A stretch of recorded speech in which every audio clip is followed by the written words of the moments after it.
I am delighted to introduce Chad Mesbergen for this morning's presentation celebrating tulips, their history, appeal, and cultivation. Chad is a graduate of Grand Valley State University with a degree in hospitality and tourism management. He began his career with the Holland Civic Center in event coordination and community engagement. And he is now Director of Events and Operations at Tulip Time. Welcome, Chad. Thanks for having me. You're welcome. And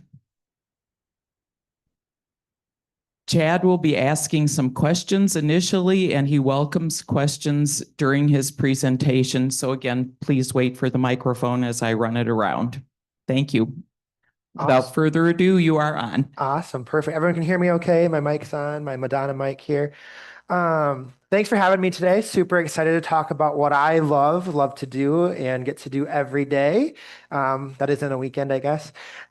So super excited to talk to you a little bit about Tulip Time, but not only Tulip Time, a little bit about the history of tulips and some tulip history.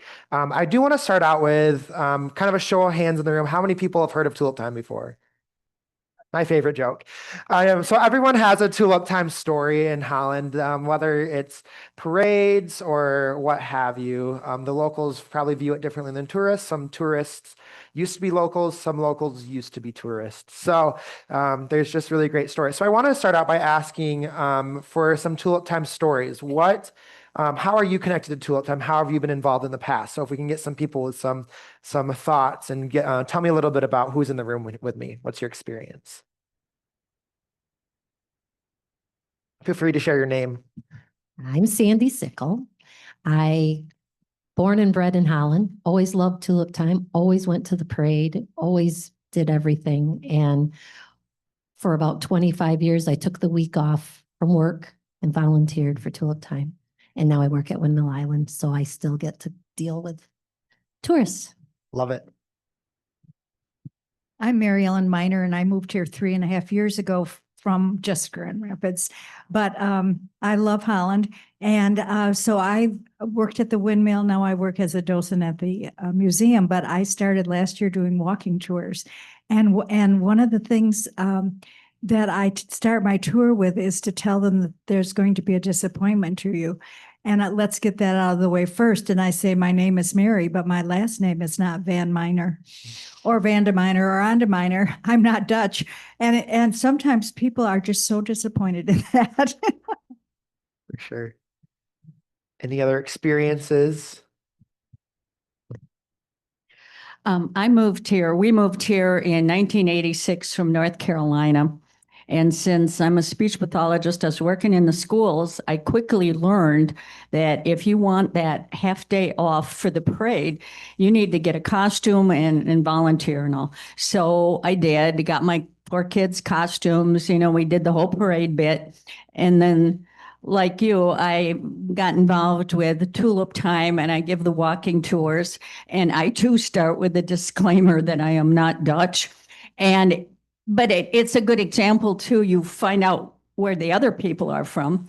But then, unlike you, I have those little wooden shoe pins that they kind of burn on. Well, my last name is Fu because my husband's Chinese. So I have one that says Vanderfu.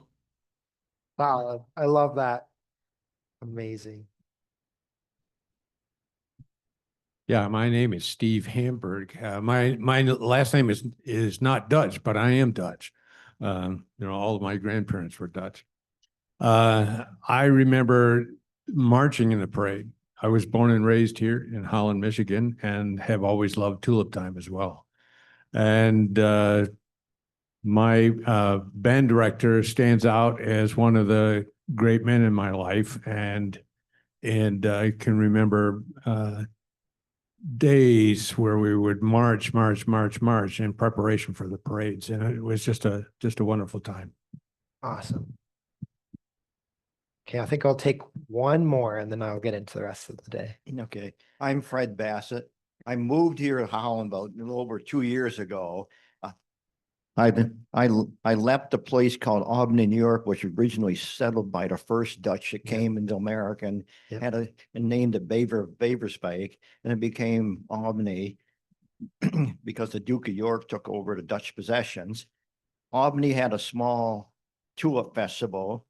So I got to really got attached to tulips from that little group in Washington Park, and I decided I couldn't get enough of them and couldn't get enough of Dutch history and heritage. So where else do you go? You go to Holland, Michigan, so you can see all the tulips you ever can imagine outside of going to the Netherlands and Keukenhof Garden, which is very advisable for any tulip lovers.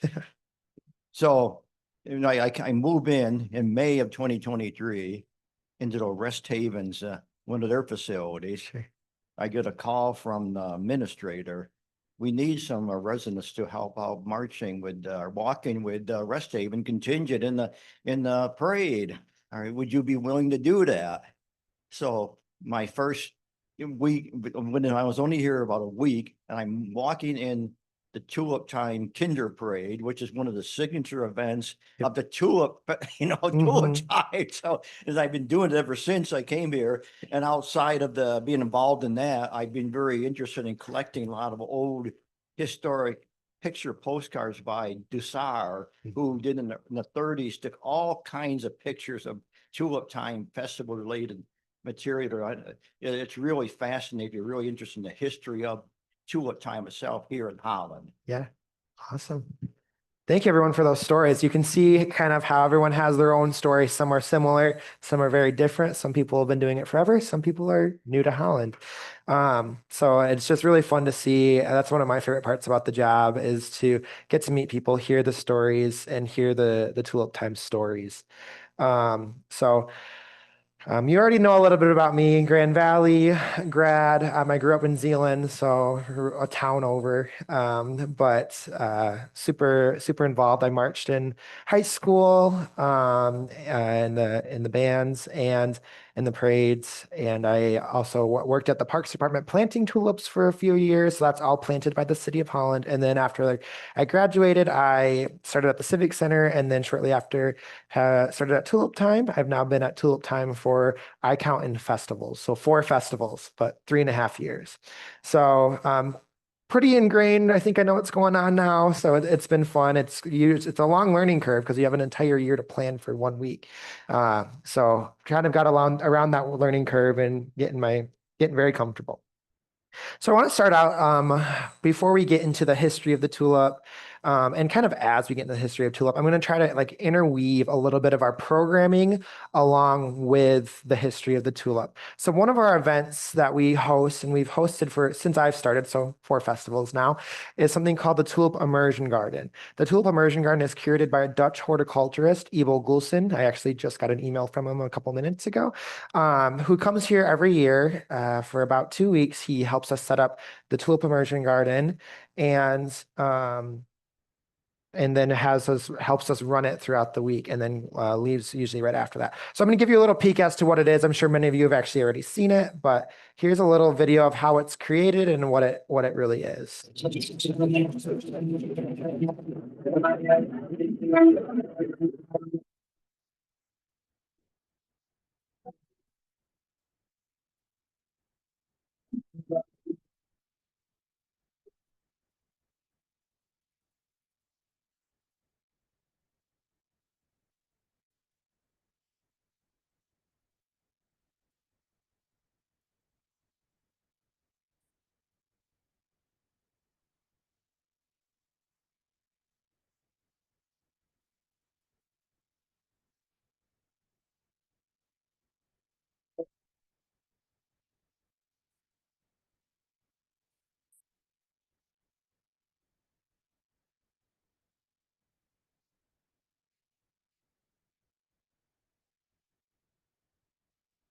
So that video is put together by EV Construction, who does the construction work for the garden. But you can see there's a couple layers to it. So you see all those boxes that they're unboxing, those were full of tulips. Those tulips come from Canada. A grower there grows them, and they come here programmed on time. So that's really a great event that we've added for the last couple of years. And I think the horticulturist was in that video as well. Really quick, next slide. So the tulip installations, this is set up. Anyone recognize what that shape is? It's a windmill, but it's also the City of Holland logo. So if you see the City of Holland itself, that little, the purpley part is the water pattern, and then the rest of it is the windmill. So it's designed in the shape of a windmill.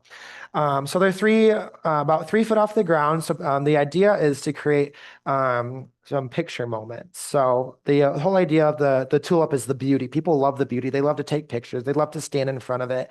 And so when you're in the local parks, everything's planted in the ground. So the idea is to really raise it up and give you more of that experience. You can see in the photo as well, there's hyacinth mixed in. So the white flower in the bottom left photo is hyacinth, and there's a little bit of pink in there too, maybe. And that is to add some smell into the garden. The tulips don't smell, so that hyacinth gives it a nice pop of color as well as the smell. So we're really looking at getting all the senses in this garden. And so I actually love the middle picture. That's my little nephew and my sister. So he's super cute. Mateo. You might see him in other Tulip Time photos throughout the year. He's a really good model for us. But yeah, the photo moment, that's really what this is about. And people, they come to Holland because they see the pictures, and they come to Holland to take the pictures. And there's also elements, that's kind of a generalization. People come for the history, they come for the community, but the showstopper is the tulip. So. Some additions that we put in the garden. So this is kind of more my event brain kind of switching back is, all right, the tulips are coming. So what else are people going to want when they're here? So we started adding things to the garden, food and beverage, some merchandise. And this year we actually added tulip bulbs for sale. So Dutch Village was out there selling tulip bulbs. So we're kind of starting to add some of those amenities as we look through like the tourist mind. When they're coming, what are they looking for? Photo moment, food, all the things. The first year that we had this garden, we had it out at the, if you guys remember, if anyone saw it, it was out at the fairgrounds. And so that location was nice and big, but again, with that event in mind, we had it up near the road, and it was kind of a dustier property. It's kind of an open field. The grass gets dry. So we learned pretty quickly that that wasn't quite the move. So with our event mind, here's an example of that. So it was right up next to the road there. You can kind of see how the grass is a little yellower. We love the fairgrounds, people at the fairgrounds, but it just wasn't the right spot for this. So the year after that, so 2023, I believe, we moved it to Beechwood Church, which is a very different vibe. You have those trees surrounding it. The grass is a little greener. We did put wood chips down in certain spots that it was a little dirtier. But when we're out planning Tulip Time, we're always thinking of the guest experience. So just wanted to give that a little insight into the garden as to one of our events that we have here in town that some locals don't know about. Locals think about parades and Dutch dance, but this is really great experience. The great part about the immersion garden is it helps us weatherproof the festival. So in 2024, don't know if you remember, it wasn't quite a STEM fest, but the tulips were very, very tired and almost gone by the end. So it actually created a really good experience for guests, and it helped us out a lot because guests could still come and see tulips because they came from Canada on a refrigerated truck and programmed to hit during the week of the festival. So we've had it for 4 years, and last year really was the first year that our insurance policy paid off. So I put this video in here. It's kind of a funny little social media trend that you see, and this is something we saw a lot during 2024. So, oh, my bad. Hopefully this plays. Let's see here.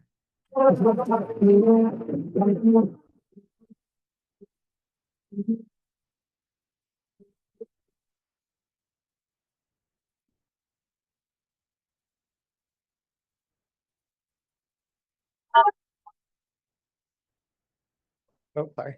So that's kind of one of my favorite jokes. It's like you're trying to deal with guest satisfaction and the optics to the community and the visitors. And when you have that experience, it's not so great. So having things like the immersion garden help us kind of bridge that gap of expectations. So it's just, you're dealing with Mother Nature. So it can be a little difficult. A lot of people tell us to plant the bulbs just a couple weeks earlier, and we say that doesn't really work that way. Or they tell us to keep keep the ground, move the festival, keep the ground colder. It's like, yeah, good luck, right? So yeah, we deal with all the things. We love the suggestions from the community, but Tulip Time really does work year round to try to solve all the problems, and some problems are harder to fix than others. Example. So that's kind of the history and our how Tulip Time's relationship is with tulips right now. The tulips are all planted. So Tulip Time is a nonprofit, 501c3. So we don't actually plant any tulips. We do have some come from Canada, but the city of Holland are the people, and the other local area attractions are the ones planting the tulips. So it kind of creates a strange relationship because I'm not such an expert on tulips themselves. We just kind of do programming around that. That being said, um, ignore the little Y at the end there.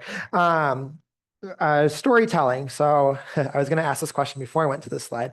Does anyone know where the tulip originates? Turkey. So Turkey and the Middle East in general, but Turkey's kind of a good focus on one of them. And it also has some really great storyline. So again with a little typo there. So we have the Turkic nomads. So they're wandering around the mountains, Central Asia, in different parts. So not necessarily just in Turkey, but kind of throughout that area. And so they're walking in these harsh environments, but still finding these very beautiful plants blossoming all over the mountainside. So they're really found up in those colder, kind of more desolate places. So a really hardy plant. And so they're seeing these in this environments announcing the spring every year. So kind of like what we have here in Holland, the tulips come up in the spring, kind of kicks off our summer season. So the nomads slowly kind of migrated westward and ended up in that Turkey area and around the turn of the first millennium. They noticed the tulip had preceded them, so they noticed that the tulip is already kind of famous in these other places. When they arrived in Persia by the 11th century, tulips were already planted in gardens, so they were already being cultivated in that area. So the Turkish and the Turkic nomads kind of were the ones spreading the word about that, about tulips, but the Persians were the ones that were already experiencing them. I already said that. So when it comes to the appreciation of the tulip, it was really kind of grown by this region. So you have the Ottoman sultans, they never spared any expense when collecting and showing off their prized tulips. So they're the ones that really kind of made the tulips famous. And I'm sure before the Ottomans, there's some sort of history of people loving tulips. This is just kind of the farthest back history we have right now of the tulip. But they would have them on display during different celebrations and diplomatic exchanges. They were a key attraction. Something that I think is really interesting and a fun story is the Ottoman garden parties. They were always world renowned, but they had turtles in the garden that would put candles, and they would put candles on the back of these turtles. And they would have them walk through the garden at night to kind of keep it still light out. So that was just a really interesting scenario. And they also displayed special vases. And that's when they would invite ambassadors from Europe and other parts of the world to come in and see the flowers that were kind of unknown to the rest of the world. Through these diplomatic exchanges, tulip was introduced to European botanists around the 16th century. And the tulip was originally called Lael, but it was quickly kind of changed, and it was more described as a tulipon, referring to the turban that you see in those cultures in that eastern region, which is the traditional headdress worn by sultans. From the second half of the 16th century onward, the tulip appeared in botanical gardens across Europe. So it kind of became famous in more than just the Netherlands. So I think that's really interesting to kind of hear that progression of even the name of tulips kind of coming from this Middle Eastern culture. And just seeing, I don't know if you can tell in the bottom of that picture, but those are the quote unquote turtles with the little legs. But there are other photos with, yeah, just huge stacks of wax on the backs of these turtles. But yeah, there's just huge celebrations. So kind of feels like what we do now, right? A festival around tulips. So just really cool to see that history starting there. Something else that's notable in history is to find the different representation in art. So you see a lot of floral art across the world, across the years, but you can see a lot of tulips ingrained in the art from this time period. So in this yellow shirt, you can see if you look a little bit closer in that little circle, there's little representation of tulips in there. There's some pottery in that middle blue item there that had some that's very old, I believe. 13th century, it says on there. And then that dress type thing has those representation of tulips being the outer shape, but also the more fine details are all tulip centric. So you can see a lot of that interwoven throughout their history. Um, and this is kind of to go back to what I was just talking about. The turban piece, the tulipan is kind of interesting. And you say tulip in Dutch is tulpen. It's not tulip. So it has we've kind of the English version kind of has transferred that a little bit. So. Then we kind of talk about moving into the Netherlands, right? So we're starting over here. We're making it famous in Turkey, and like the Dutch love to do, they see something from another country and kind of adopt it. You see that with other things like pottery. Yes, that was going to be my example. I love it. So it's the Delft that you see is very um, it's borrowed and the Dutch loved it and it was very much an Asian thing, more seen in China. So you see the Dutch adopting a lot of these arts and practices with all of the trading that's happening back. You hear of the Silk Road and the spices that were traded. This was kind of in that same time period when people kind of became familiar with the tulip. So the Dutch originally cultivated it. So this is one of the installations. I guess I should have explained this.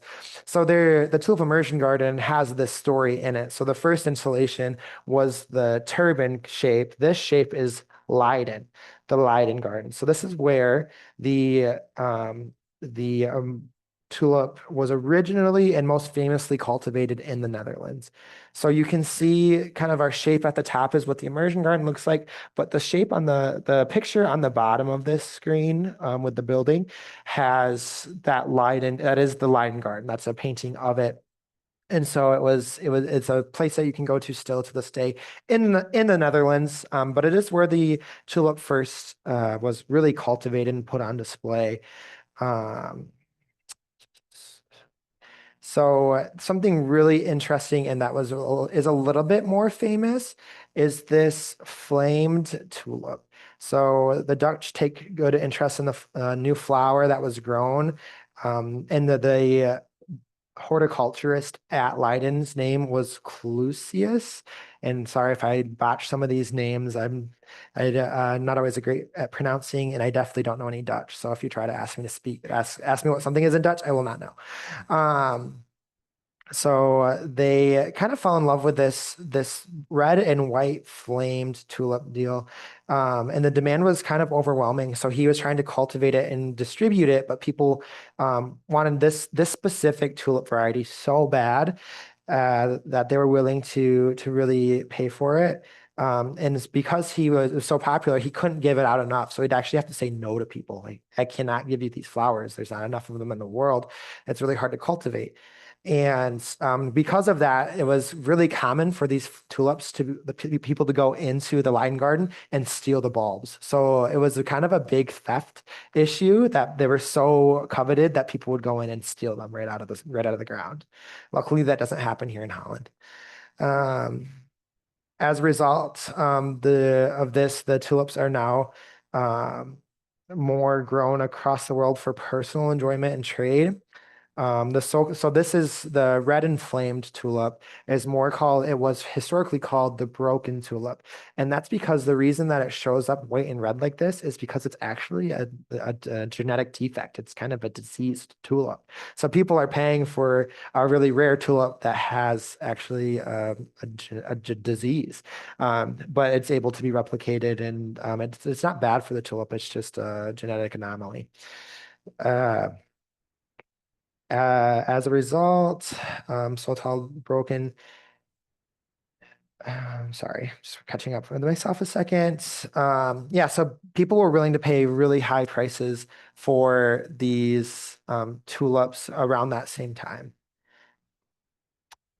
So that's when the so-called tulip mania began. So around the same time that the Lion Garden is getting invented, you have this tulip mania is something you can find in history books. The demand for tulips continued to grow. Many growers were active in the cultivation, so that by that time people have bought them from Clusius and they're now trying to cultivate them themselves and distribute. Between the coastal region of Amsterdam and The Hague. Does anyone know between those two cities, which one's the capital of the Netherlands? The Hague. That is correct. The trade developed as demand for the Dutch bulbs. So Dutch, which is funny because their tulips are not really Dutch, increased in neighboring countries and beyond. And this is one of my most favorite and interesting facts is that in the 1630s, people entered the tulip trade and they secured contracts to buy rare bulbs. Oh, and I'm missing the facts. There's a little piece at the end of this sentence. So they love these rare bulbs, and there's a rare bulb industry happening. And some tulips would be sold for as much as you could buy a house for one bulb. So tulips were that coveted, and you also kind of had this crash in the tulip economy. People they were making them so exclusive that people couldn't afford them. So then they would just stop, and they started to become almost a little bit extinct. And then the market kind of evened itself out to where you see it now. It's more just sold more like a regular flower. And that's kind of a generalization coming from the 1600s to the 2020s at this point. But yeah, there was this huge opportunity for people to pay such high prices. And so again, in the immersion garden, we're telling the story of the tulip going from this Eastern community up to the Netherlands, and then kind of over here to Holland, Michigan. So we all kind of get that story, right? Holland, Michigan was settled by Dutch settlers, like many other cities in this country. And so it kind of tells the story of the tulip coming here. So we've been working to confirm this, and we still believe it to be true. We are the oldest tulip festival in the world right now. There's no one that's been running quite as long as we have. We've been around for, I think we're going on 97 festivals. So that's kind of a cool little brag. We might not be the biggest or the strongest or whatever, but we have been here around the longest. We have the most experience. So that being said, in 1927, anyone know without reading the name who this lady is at the top of the screen? Lyda Rogers. So she's kind of a celebrity around here. So she was a high school biology teacher, and she asked the city of Holland to adopt the tulip as its official flower, citing the strong Dutch roots. And so she asked the people, the town to plant tulips in every yard. So they kind of had to do some convincing, but the next year, so we come around to 1928, Mayor Ernest C. Brooks appropriated funds to purchase 100,000 bulbs, which is kind of a lot back then. Give it 97 years ago. And so they got the bulbs directly from the Netherlands. So that's kind of that Netherlands to Holland piece of that. And they were able to plant the bulbs in parks and other public areas. So we're not quite in public yards or in homeowners' yards, but they're in the parks and the public areas for everyone to enjoy. And then the bulbs were also, I guess, let me back that up. The bulbs were made available to Holland citizens for 1 cent each. So they were in the yards. So I got that fact mixed up a little bit. So there was 100,000 tulips in bloom, and visitors came from all around the country to see Holland's beauty. And with all of that success, the first ever tulip time was born. So that would have been 1929. Do you guys know why the festival wasn't in 1928? Because that's when they planted them and it takes that long to grow. So they planted them in 1928, but the festival wasn't until 1927 when the first tulips were able to grow. So then we kind of have the city of flowers. So this is kind of continued over time, and then having the other things named around tulips. So I can't tell you how many companies in Holland currently that are named Tulip blank or blank Tulip or Tulip City X, Y, and Z. But you had things like the Park Township Airport that was named after that as well. During I don't know if anyone remembers this or I've ever heard this story, but during 1937, this airport had a dedication and planes flew over Holland City Hall and dropped tulips attached to small parachutes on the buildings. So every once in a while, people that have heard that story ask if we're going to do that again. And I don't even know how they got like permission to do such a thing back then, but there was a flyover that included a tulip drop once upon a time. So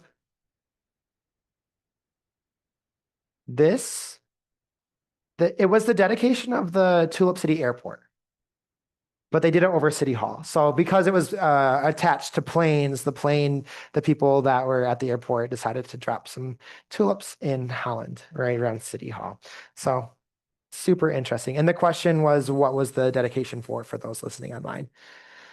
And then since then, the festival has gained tons of claim to fame over time. You see Tulip Time showing up on Jeopardy. If who's ever seen a Jeopardy episode where the question is, what is the United States city most famous for tulips?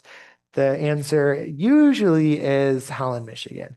There are other tulip festivals in the country, but Holland still takes the cake on that one. I've also seen it in the New York Times. There was actually an episode of The Simpsons that had Tulip Time mentioned, and they were going to the Tulip Time Festival. You also see different documentaries made. We get different little ones made every once in a while. There are some larger ones out there as well, which are fantastic. We played one actually here at the Nick during the festival this year.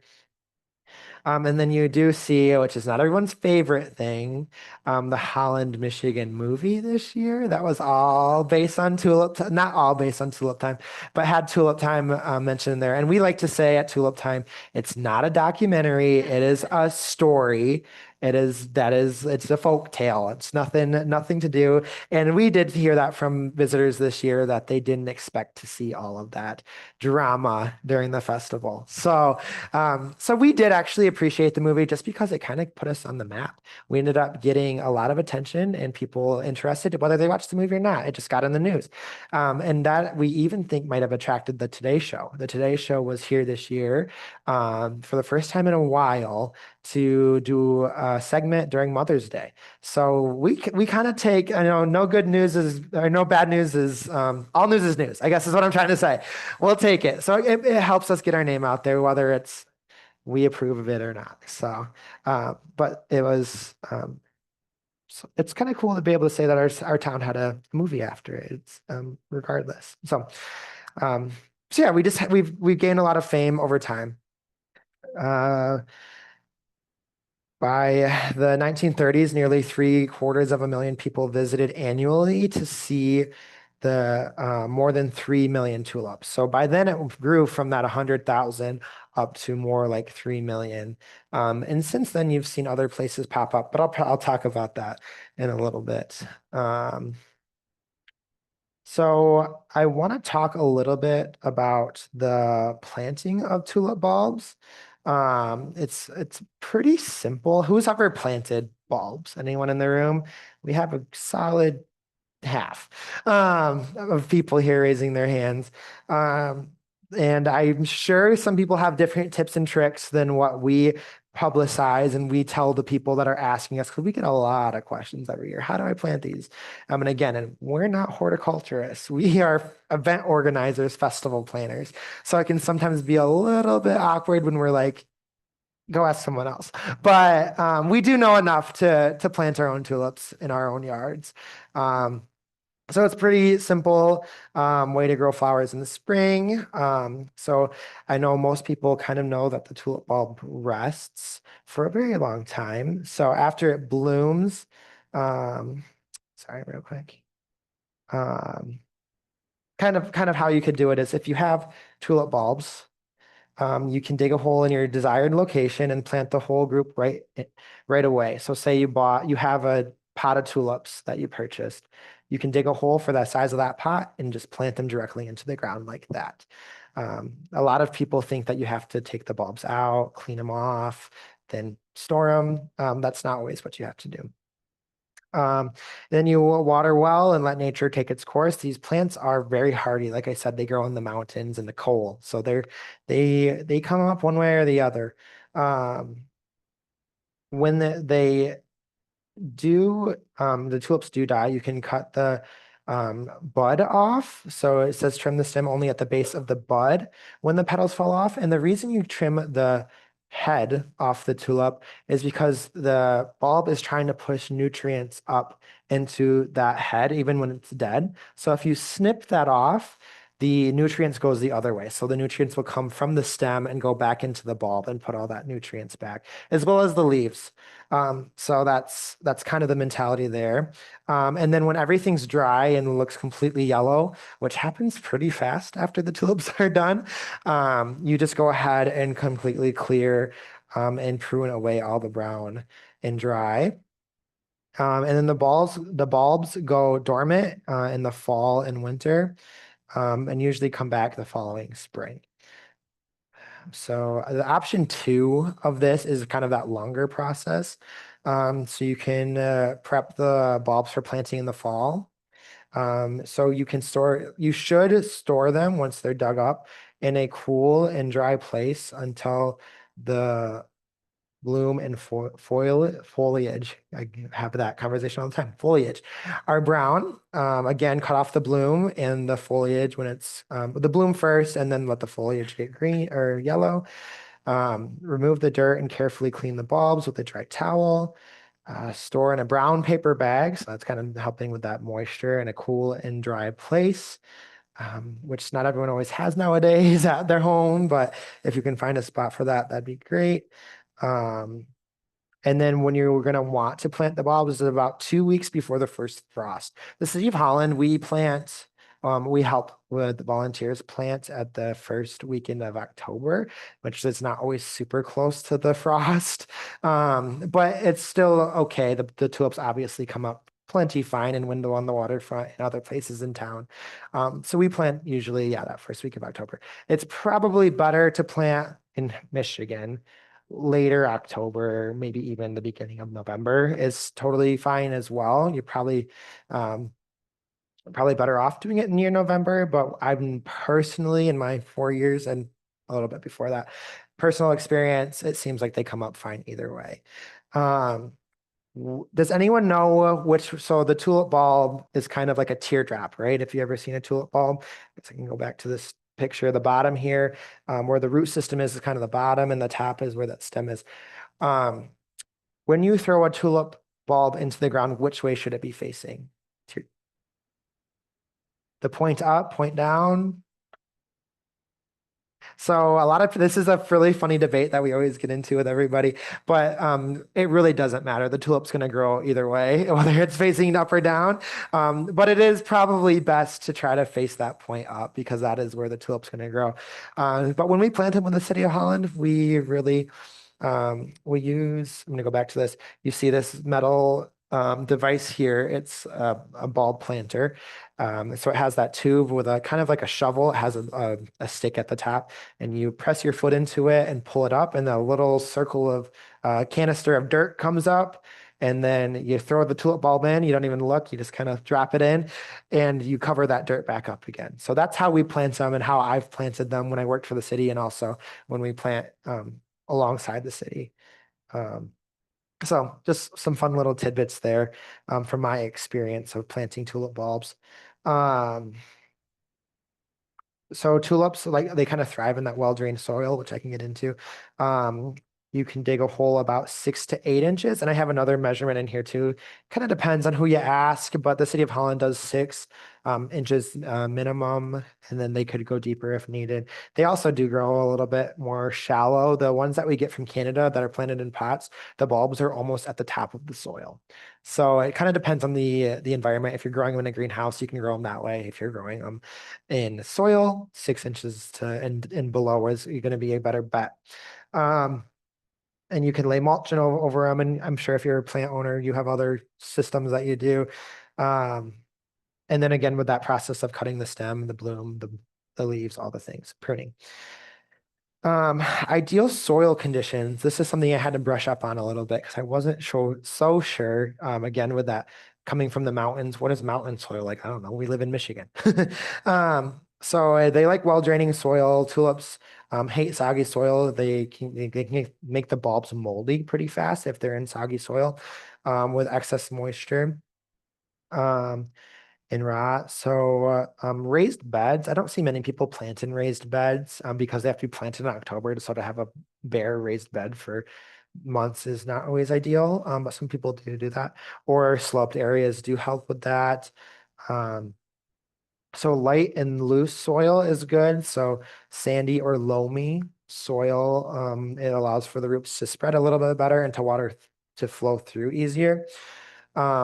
It can be moderately fertile. Again, it's a hardy plant, so it doesn't have to be super rich, but you can use compost or a balanced bulb fertilizer, but not overly rich or freshly manured. So, which is kind of counterintuitive. You'd think if you want something to grow well, you want it to have plenty of fertilizer, but that's not quite the case for these. And then the pH level, if anyone's into that detail of planting, between a 6 and 7, slightly acidic to neutral. And you can get those kits pretty much anywhere. I'm sure if you go to a greenhouse, they could point you in the right direction. So I just thought that was kind of interesting, a little tidbit on the planting of soil. So some soil improvement tips. So if you have heavy clay soil, you might want to mix in a coarse sand or compost, peat moss to improve the drainage. So that would work at my house. I have very clay-y soil at my house. So I've tried to grow some tulips in just the natural soil and they didn't come up so hot. So you have to do a little bit of work there. If you have more sandy soil, add some more organic matter, again with the compost, and then black dirt, anything like that. And then compact soil, just make sure to loosen 12 inches deep to allow good root growth. So they say 12 inches because you're planting that bulb in that 6-inch range. So it wants roots to be able to grow down. So that's kind of the ideal soil for tulips for those that are interested into more of the science of tulips. Again, not an expert, can happily answer any questions to the best of my ability about that. But yeah, that is kind of the history side and the tulip side of my presentation. Do people have questions from what I've gone through so far? I'll do a little pause here. That way I don't just leave all the questions for the end. Does anyone else have any questions about the history of the tulips themselves? Yeah, right over here.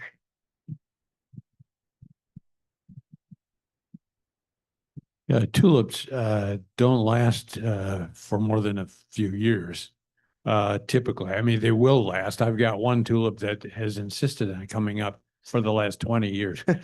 But in general, the tulip beds don't look all that hot after about 3 years. And so you really have to start over. When you start over, is it important to take up the old bulbs? So it's kind of personal preference. If you don't take up the old bulbs, you'll probably still get green growth. You get the leaves, you might not get a bloom. We do see that the city of Holland, for the most part, replaces their tulips fresh every year. So they pull up. I don't know if anyone knows about the tulip dig that happens. I think this year it was late May, where the people can go out with a bucket and they can pull all the bulbs out and bring them to their homes and replant them. They will come up the second year, but the tulip likes that first year pop of color because they're the brightest and most beautiful in that first year when they come from the Netherlands on that boat. They're the prime bulbs to plant. So you do get that. I feel like to answer the rest of your question, I would recommend just pulling up the old bulbs and planting new, but you can leave the old ones in there just fine as well. So yeah. Are you going to be explaining in this talk about the machines that do the work along the tulip lanes? Are you going to go through that? I do not have that as part of the presentation. If you have a specific question, I can try to answer. Again, I did help plant back in the day, so I was around for that. So if you have a specific question. Okay, so I was telling people, and I'm not sure this is right, that there's a machine that comes through and digs the trench. I've seen that Mhm. on the side roads. And then there's another machine that comes and plants. Is that right? And then is there a second machine that comes and covers the dirt? So I do not, to answer your full question. So yes, there is kind of a conveyor belt system with scoops that they put right on the trench of the tulip lanes that scoops all the dirt out. I actually just saw a video of that. We posted it back in like 2022 on our Facebook account of how they plant the tulips. So there is that dirt that kind of takes out those perennials that they plant after the tulips are done. And then I believe they plant all the tulips by hand still. So they go in and lay those tulips. I don't think there's a machine that pops tulips down, but then they do come back in with the topsoil and a machine that will cover on the lanes. So, which is a whole intense process. They used to not replace the lanes specifically every year, and they still do kind of rotate which ones get replanted. They kind of have cycles and seasons on what they replant. I do know that the main parks like Centennial and the downtown tulip beds and Window on the Waterfront all do get really fresh. And this year, I believe all the lanes were fresh. They did the whole all the lanes, but sometimes some of the lanes get rotated through year to year. So I will say someone else might be able to speak better to Windmill Island Gardens. They have a old potato or onion planter. I forget which one it is, or maybe both. Maybe potatoes can be planted. So I've done it just the one time. And so they pull this big planter behind the tractor, and so the plow goes through and creates a hole, and you are throwing tulips between your legs sitting on this plow and the dirt comes through and pushes it back together. So that's how larger fields are planted locally. When you go to the Netherlands, that's a completely different story. I've not seen this yet. I've seen videos, and my director was there when they planted bulbs a couple of years, 2 years ago now. And they plant very differently. So the city of Holland plants about 6 inches apart, maybe. If not, they'd like to be a little closer. I'm working on that with them to see if we can get them planted closer. But they're a little bit more sparse. If you go to the Netherlands, the way they do it, they don't use those shovel devices, or the bulb devices. They completely dig out the soil, lay tulips touching each other, just completely lined, put a layer of dirt down, do another layer of tulips, put a layer of dirt down, and do a third layer of tulips across the top. So they are densely packed in when you go to places like Kuchenhof. And then obviously, I don't think they do that quite as much in the cultivation of them. That's a little bit more like that potato planter that I was talking about.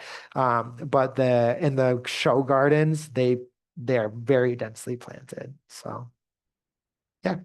I have a question. Are the bulbs in Holland that are planted for the festival imported from the Netherlands, or are they grown domestically? So the bulbs for the city, and I think most of the area attractions, I think we also work with the Windmill Island Gardens is a city entity, but Nellis Dutch Village. They all put an order in together, and they do come from the Netherlands on a boat. So there's a big shipment of tulips that come across. There's a distributor, and the representative we work with name is Niels. So kind of like Niels Dutch Village. But Niels does help with the distribution of tulips. I think the city, I say we, the city has only worked with 2 different distributors, as far as I've been aware. And they typically go with the one for pretty consistent stuff. And then every year when the bulbs arrive, there is a room at the City of Holland Parks Department that is converted into a large refrigerator. So it's just this big brick room that has an air conditioner in it that like pretty much freezes the room out. And so they sit in crates about 3 foot by 1 foot, I would say. And they sit in there when they arrive I'm sure they'll arrive sometime in like August or September, and they sort them all out by color. And they're all named. I don't know if you've ever read the names of tulips, but you have like parrot tulips and princess, you name it, Ida or whatever. You have all these really funky names of tulips. And there's new varieties getting created all the time. People are trying to mix the colors. The horticulturists do a really interesting work with that. But yeah, the city has this big refrigerator that they put them in, and they stay in there until they're ready to be planted. So, and then sometimes where they also plant pots to put around the city. I don't know if you've ever seen those. Most people don't really see them because they blend in with everything else, but they will take those and put them in the fridge if the tulips are blooming too fast, and then they'll keep some for the festival for some decoration downtown. So they do kind of try to play with the elements a little bit and try to combat that, but just some little tidbits and factoids there. And then there are such things, I haven't touched on this and didn't have it in my presentation, but there are categories of tulips that are early, mid, and late bloomers. The City of Holland, it used to be the messaging that we plant all different sorts, early, mid, and late. We actually really only plants, and again, the city only really plants late bloomers because of the festival season being in May. It's nicer to appreciate the tulips when it's not April weather, when it's cold and rainy. It's nice to appreciate them in that early May season. So they're mostly late bloomers. Any other questions in relation to tulips and history? Is my understanding with the tulips, I know Steve Zweep, who used to be in the city, work for the city, was in charge of tulip planting for many years, and he told me some of the things about how they plant them. He mentioned most of them are planted by hand. Mhm. That is true. Mhm. And on the fall festival, they use people like myself and come and Mhm. volunteer, so we get an experience doing it. Yep. And he mentioned that when they come in, the state Michigan has to look at them, make sure they're not bringing in all kinds of, plant pestilence into Yep. this. So that they go through a state inspection. Mhm. They come to Holland, then they usually inspect the tulips Yep. as best as they can. Mhm. And he said they try to make sure that even they do get duds, believe it or not. He Mhm. said I had to go through and find out a lot of duds and throw them aside. Mhm. And sometimes they get missed. Mhm. But they're always separated by variety in those crates. Yep. So that part's done. It's just make sure you don't have too many duds that are in those crates, and try to Yep. get them out of there before Yep. they get into the ground. Yeah. But which takes quite a bit of work. So there's a lot of work going on before they actually go into the ground. Right. And you've probably seen it yourself. Yeah. So there's a company, or one of the department is MDARD, which is Michigan Department of, I'm not really sure what the rest of that stands for, but there is that department that comes in for agriculture and does inspect them. So they're looking for things like mites, like rot. So if there's a rot, it's like apples. If there's a rotten bulb in this crate, they don't want to keep that together. They want to sort them out and make sure everything is good to go. I was trying to think, there was one other tidbit that you were talking, I thought of. If you ever see and they do intentionally have some mixed beds, but every once in a while, the City of Holland has their own special mix. And where that comes from is most likely if a bunch of crates tipped over and the tulips all got mixed up. So if you see a mixing of colors, that is sometimes not on purpose, but that does happen sometimes where they try to plant everything by color really nicely. Sometimes there's a bit of a mix. So. Do you have the figures on how many bulbs are planted in the city and how many at the windmill? I do not know off the top of my head. And the number can kind of be wishy-washy with some people say we have this many planted, but then you say you have this many tulips. Well, that's because some of the tulips weren't planted this year. So it's really hard for me to put my finger on how many tulips are in the area. So we do say that this past year there was about 4.5 million tulips total in the community, including all the area attractions, just based on our knowledge. But it's kind of hard because you have so many people planting, you have all the private yards that tulips are planted in. So to really come up with a number, we don't really have a tulip census, unfortunately. So I was standing next to a tourist at Windmills on the waterfront, and there were a couple beds that had one of the different Mhm. colored tulips in those Mhm. beds. And he was adamant that the city of Holland did that on purpose as kind of a joke. And I said, no, I don't think so. But what do you say to that? So I feel like it's a chicken before the egg situation. Every once in a while, the Parks Department's like, yeah, we put that there. And every once in a while, the Park Department's like, yeah, we didn't get that one out last year. So it's just a residual from last year. So I don't really know who to believe in that scenario, but very well could be someone playing a joke on us. So yeah. You know, for people that are interested, since most of us are local, you can go free, of course, to Windmill Island anytime except the week of tulip time.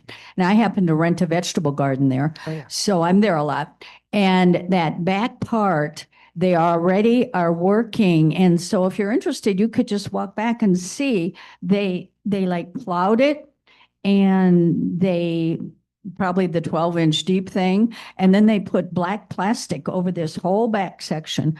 And it's amazing how they do it, but you can really learn a lot just going and hanging out there and watching. Yeah, the Windmill Island Garden staff does a great job.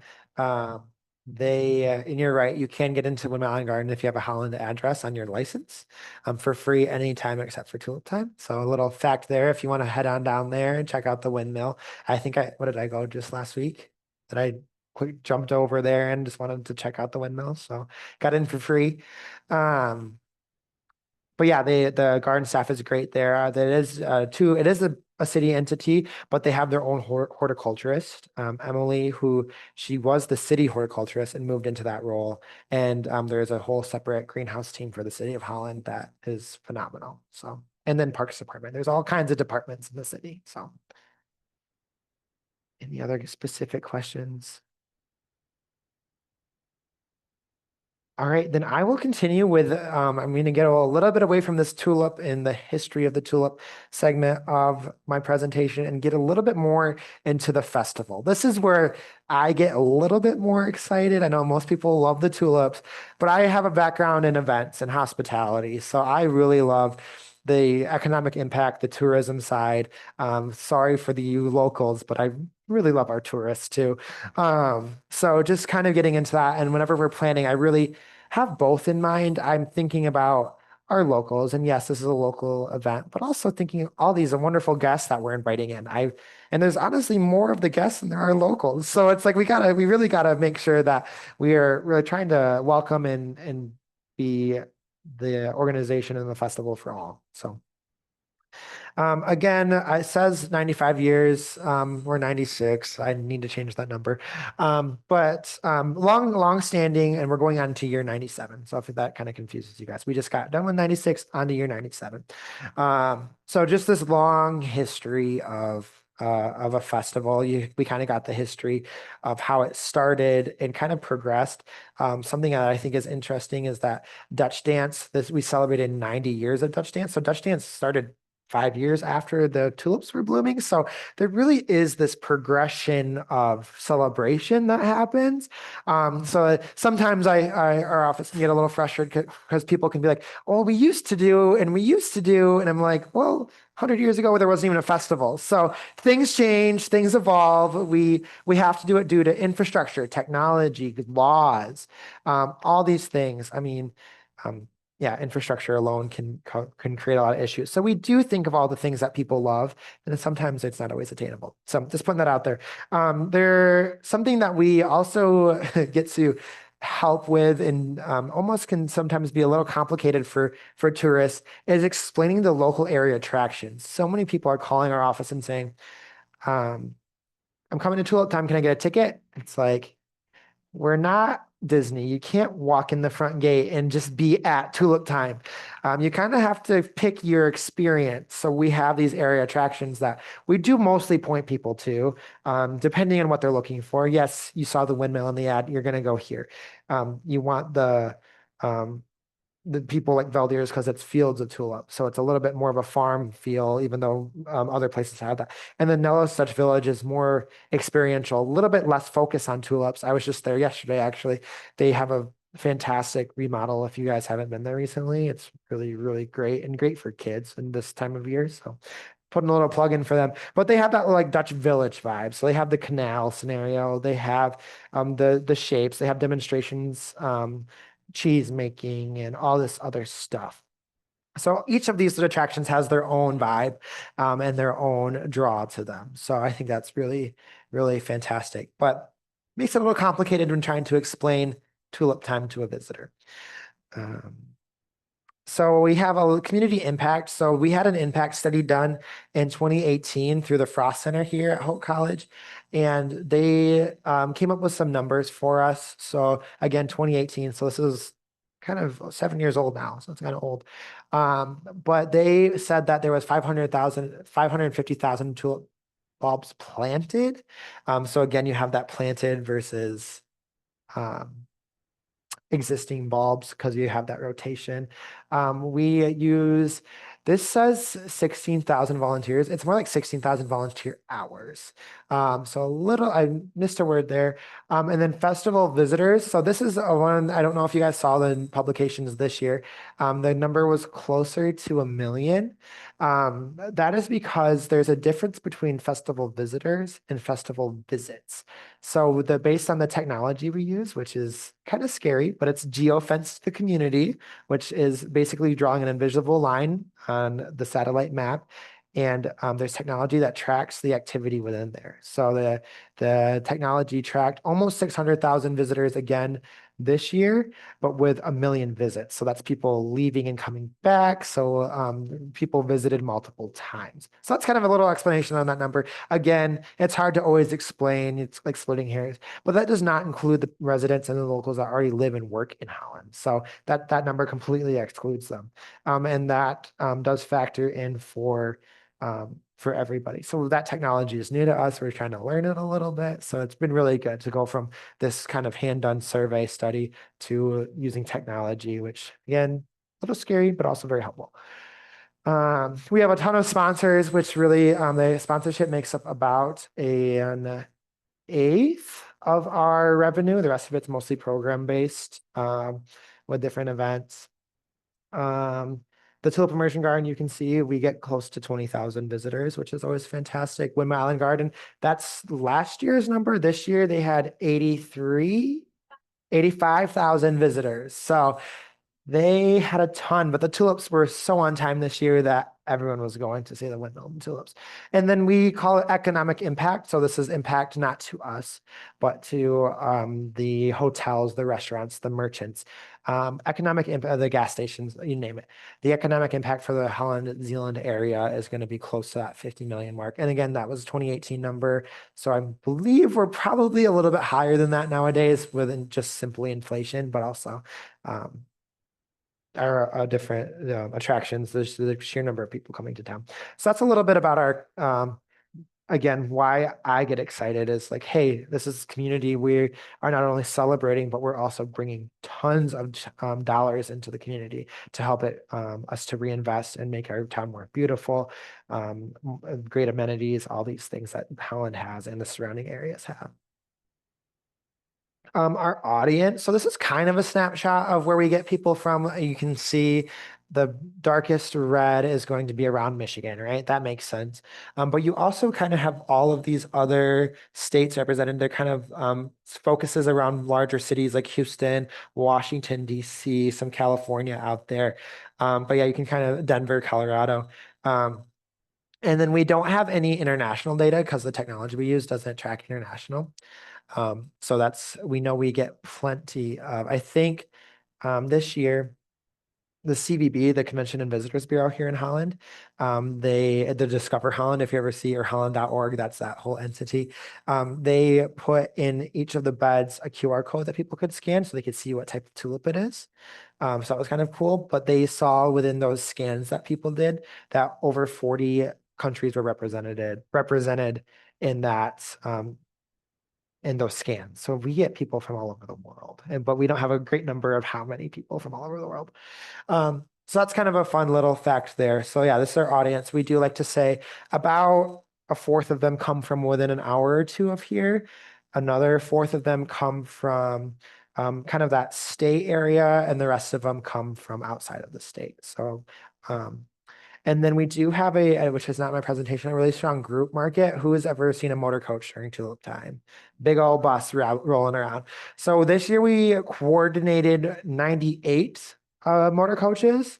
It used to be a lot larger number, but yeah, the motor coach travel is a little different. And then not all motor coaches that come to town coordinate through our office. They might buy their tickets on their own without the coordination from us. And they might not even do any tulip time events. They might go to just some of the area attractions and not really visit anything that we do, which is totally fine. So I think that's, and that makes up about another fourth. So yeah, we kind of chunk it into 4 groups of different visitors. But we think that's really fantastic to see all of those markets and people interested, and to be able to pull from all over the country and all over the world. So why don't people rattle off some events for me? I can repeat them into the microphone. What events does Tulip Time offer during Tulip Time? Parades. Tons of Dutch dance, concerts, walking tours, carnival, fireworks. Anything else? Quilt show, food trucks, flower show. Flower show is not Tulip Time, it's the Garden Club, and they do a fantastic job. But that is one of the attractions here. Anything else? Organ recitals, again, not a Tulip Time event, but happens during Tulip Time, and is a fantastic scenario that is done through Hope College, I believe. Yeah, so you guys named most of them. I'm encouraged because most groups I get in front of, they usually say parades, Dutch dance. What else do you guys do? What I like, because the rest of the stuff we do isn't always for the locals. It's again for that tourist crowd, and volunteers understand it because they volunteer at the other events. But most of the locals, they just come and march in the parade, and that's good enough for them. So, or they see a performance or two. So you guys name most of them. So we have the artisan market, historic walking tours. So we usually do somewhere around 7 concerts. The community theater is also performing throughout the entire week of the festival, the 10 days. 2 parades, the Kinder Parade on Thursday and the Volks Parade on Saturday. The fireworks in partnership with LAUP, Latin Americans United for Progress, also host our fireworks bash down in Collin Park. So they have music and dancing, kids activities. Different art classes. That was kind of newer this year. We've done a little on and off with art classes over the years. So we did wooden shoe painting, a glass class where people can make glass plant stakes, a cutting board making class, and a wine and cheese class where people can taste a little hint of Dutch cheese and some wine demonstration. We also have Dutch dance. We also have introduced recently something called the VIP tour. So this is a 7-hour tour, and that is kind of combating that question. I want a ticket to Tulip Time. There's not a door to get in. So it's a motor coach tour, 7 hours. People get on at Beechwood Church at the Immersion Garden. They get a little jot around town with an explanation of like a historic tour through places like Hope College and down by Centennial Park, and get a little history. And then they go over to Windmill Island Gardens. After that, we try to kick them out of town because it gets really busy around 11 o'clock. So they leave town and they go out to Bowerman's Blueberry Farms for lunch. They have a really great picnic lunch that they do out there with a tent. Out to the state park to see Big Red with a little bit of history in between. There's actually a lot of historical landmarks out on the north side. If you have never done that, maybe try the VIP tour. And then On the way back, they stop at the immersion garden where they actually experience the immersion garden and get a tour from Ibo, who's a Dutch horticulturist. So that was a really cool, fun way to combat the question of what do I do when I get there? Here, we'll do it. Just bring you around on this motor coach. And there's a Dutch docented costume guide, is what we like to say. So yeah, and there's other events that we do too. But I can't think of them off the top of my head, but there's a ton that is going on. So, and I think that's what causes us to work year round, right? Um, I will explain a little bit about our staff. So our staff is currently 3 full-time, 3 part-time, and then we do have contracts for specific events. So we have someone that does the artisan market, and that's their sole job, and they're a contractor. We also, I didn't mention here, the Tulip Time run. So we have a 5K, 10K, and kids run, and there's a guy that does that specialty. He also does the Holland Haven Marathon. So he's just an expert at doing those types of events. So we're kind of working on that model a little bit more and getting really, really fantastic specialists versus having generalists, which works really well. And most of our team is pretty much new since COVID, so about 4 festivals in. So pretty fresh eyes on the event. So if you see some fresh takes on things, it's most likely due to some new bodies in town. So, but there's been great people that have come before us that have done great work during Tulip Time, obviously with 97, going on 97 years. There's been hours and hours and hours poured into this type of work. Tulip Time also, just a little aside here, we host the cruise ships out of Muskegon, Great Lakes tours that come in. So they come from Muskegon on a motor coach when they're docked there, and they go to, we bring them to Windmill Gardens and do kind of that VIP tour experience for them. So that is kind of our some of our off-season stuff. We also partner with Downtown Holland during Fall Fest. We'll have the Fall Artisan Market at the Civic Center this year, and that was just launched yesterday. So you can apply if you're a vendor. And we do tulip bulb planting that weekend as well. So that's the first weekend of October. So you can come plant the bulbs if you guys are interested. That'd be fantastic. And then we're also starting to do a little bit of Dutch winter. So I did a presentation for Windmill Gardens a couple months ago, which I think some of you may have been at. I'm not remembering, but I see some familiar faces, and talking about anything Dutch winter. So Sinterklaas is Dutch Santa, and that's always celebrated at the beginning of December. So we're looking at doing some programming around that. So keep your eyes peeled for some Dutch winter stuff coming out. Last year we did the Sinterklaas Shuffle, super fantastic event. It was a photo opportunity for kids. They grab a lantern, they go to these 5 photo opportunities, take pictures with Sinterklaas, get little treats. There was horses from Renew Riding Therapy because Sinterklaas rides a white horse. So Tulip Time is trying to become more of this year-round entity that has stuff going on all year that because we have the staff and we have time to do that kind of work. So working on getting that year-round vibe going. So any questions about how Tulip Time operates? Got one over here. Kind of the more boring stuff of the tulips.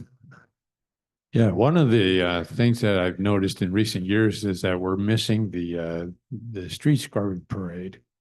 And it was always a great way to kick off the Tulip Festival with the governor coming, participating, and I don't know, I've seen you try to add some street scrubbing to some of the other parades, but to me, it's just not working. So I was wondering what the thinking was. Yeah, so after eliminating the Wednesday parade, we ended up just doing we ended up doing street scrubbing on Thursday still. So it is the first entry in the parade. It's not a separately called out parade. We do find that we have as many street scrubbers now as we did back in the day, even before we canceled it. And we find that people actually enjoy that more, being a part of the parade versus being and like 20 minutes before the parade. They enjoy it more being a part of the parade because they get to be more part of the fanfare. So it does still exist. It just looks different. And that kind of comes with that progression, and things change. And this just works better for logistics of closing the streets, having the marshals ready, all the things. So a little different, but I don't think it's bad personally. Any other questions? Tulip Time event related or other? Awesome. Well, I'll end with one of my favorite events that we've done in the past. If you guys haven't seen this, this is a cool little event.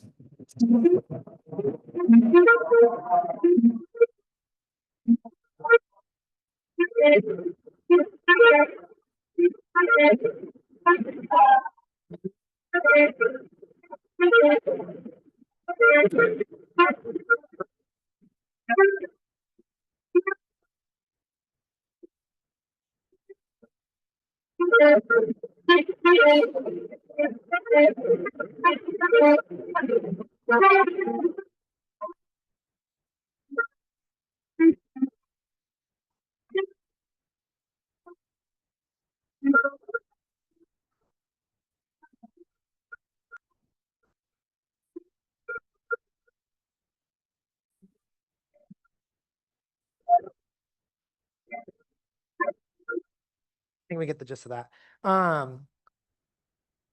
But that's the bicycle show band Crescendo is another example of how we try to progress, keep things fresh, keep things new. 50 Dutch men and women coming from the Netherlands with their bikes was a big feat. Hope College actually hosted them in one of the halls. I forget which one it was, even though I was there like every day that week. And a super fun experience with them. We went to the Netherlands for something called the World Tulip Summit in October. Me and my director and our Dutch dance director, we were there, and we took some time to go there early to go see them perform at a local parade that they were doing in the Netherlands. And so those just international connections are really fun and fantastic. And we're always looking for new. So try to keep things alive and fresh. So just thought I would end with a kind of a fun little story there. So yeah, another question here. So what is the conversation, if there is any, on it used to be at the Civic Center where we could take our costumes and then find another costume, kind of a costume trade or something, and it seems like that's not happening Yeah. anymore so much. Yeah, so that used to be hosted by a private group. It was a church group. I forget which church. But they no longer do it. And it does have a little bit of a complication with Tulip Time because it becomes consignment, which we're not licensed to do. So it kind of becomes a little complicated. So we are trying to work on ways to get people's costumes still. We do encourage donations as well. Like we have a lot of kids from the schools that want to participate in the kinder parade that don't have costumes. So I get costumes have that sentimental value, but sometimes it's like, all right, are you ready to give it up yet or not? But then we also say that like Facebook Marketplace is a good place to exchange. It's kind of where we're sending people for the time being until we can figure out a better solution. So we're working on it. It is part of our conversation regularly, but it is just kind of one of those bigger things to try to tackle. So seems simple, but there's some red tape there. I just wondered if the bicycle parade, is that going to be coming back another year, the bicycle band? We are very hopeful. The 100th is just a few years away, so we'll see what we can do. They can't travel every year because they only do one international visit each year, and that includes their local, like the Netherlands is so close to other countries, but we're hopefully we're trying to get on their docket, so they'll most likely be back. They loved it here. Yeah. Thank you so much. This was wonderful. Yeah, Great thank you. morning. Thank you, everyone. And if you have any other questions, feel free to contact me. My email's there, and we'd be happy to see you guys volunteer. So thanks so much. Have a great rest of your day.